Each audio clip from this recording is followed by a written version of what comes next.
Hi, ito po yung part 2. Recap, ito po yung part nung nandun ako sa loob na ng Biringan City, Mystical City. Kasama ko si Kring. Tapos, nakaharap ko na po yung isang kagalang-galang na being na meron siyang headdress. Hindi ko po ma-describe ng maayos dito, but I could see the kindness and the purity, the kindness of his heart and the purity of his soul. And he said to me, "Welcome." Kukonti na ang nakakarating dito. Maraming salamat sa dalaw. Salamat sa mga dala mo. While he was talking, hindi ko na alam kung anong sasabihin ko. Ang naririnig ko lang na sinasabi niya na sana igalang natin yung kalikasan dahil konektado tayo sa lahat ng bagay na nangyayari sa mundo, lalo na sa kalikasan dahil iisa lang daw ang tinitirahan natin kahit magkaiba ang frequency at iba ang uri ng kanilang pagiging nilalang. Meaning they're elementals, different beings. But just like parang yung community po nila, and ang explanation niya sa akin, para rin po yung dito sa atin yung mga tao na meron ding hindi lahat mababait, meron ding hindi maayos. Ngayon, yun daw lugar nila, it existed a long time ago. Matagal na daw po yun. Yun daw ay isa lamang sa lugar nila na natira, na tinulungan nung... Hindi ko pwede sabihin sa inyo kung sinong tumulong eh. Basta sabi po niya, kasi nakita ko rin yung tumulong eh. Basta sabi niya, may tumulong sa kanila para ma-preserve yung lugar nilang yun.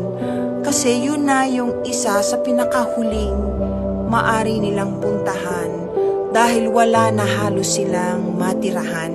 Meaning, practically, all the forest in the world, not just here, are gone. At saka yung elementals kasi, marami pong klase sila. Hindi lang naman isang uri yan.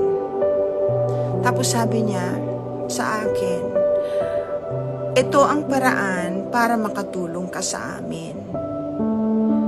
Kailangan sabihin mo sa kanila na huwag magpumilit at magtangkang pumunta rito dahil maraming bagay silang nasisira sa kapaligiran.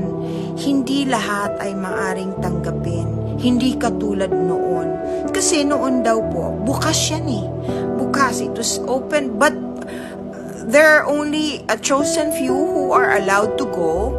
But there were quite a lot kasi maraming manggagamot. Marami daw manggagamot noon na nagpupunta doon na tinuturuan, lalo na yung kayang mag-adjust ng frequency, meaning, gifted probably, na tinuturuan nila ng iba't ibang uring panggagamot para makatulong sa mga ordinaryong nilalang.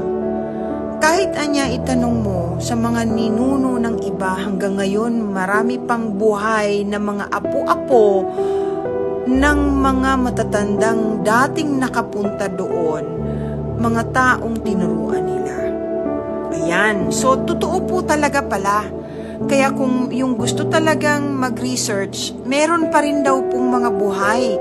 Maaari po kayong sumagot dito kung meron kayong alam. Anyway, hindi po ito...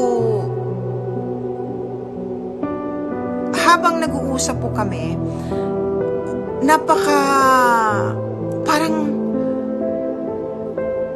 parang he's oozing with love. Alam mo niyo yun, yung parang wala siyang kahit na anong, naku, ang hirap pong explain eh.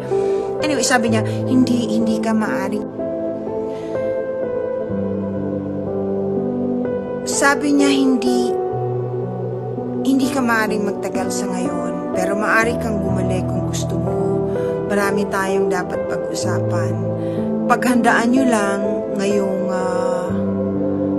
ngayong papasok na buwan, I think itong December, dahil maraming magaganap na hindi maganda para sa lahat, hindi lang naman sa inyo dito sa Pilipinas, kundi sa buong mundo.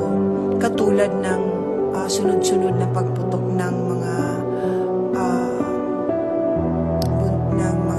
volcanoes. Sinabi niya sa akin yun. May mga bagay siyang sinabi sa akin na unfortunately walang pahintulot na ipaalam sa inyo.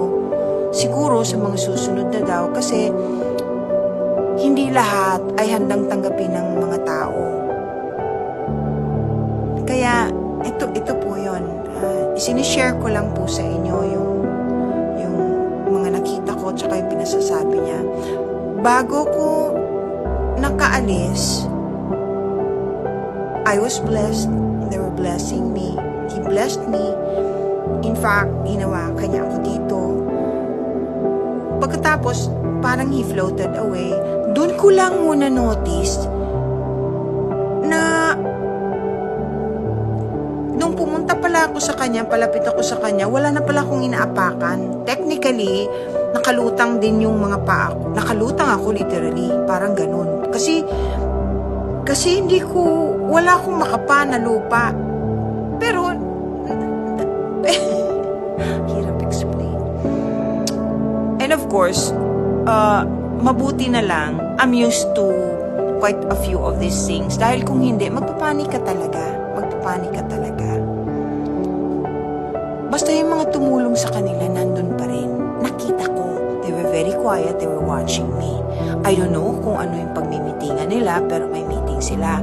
May mga bagay na hindi maunawaan ng mga tao at saka hindi maiintindihan. Kaya ang sabi sa akin, wag mo na lang munang sabihin, wag mong banggitin.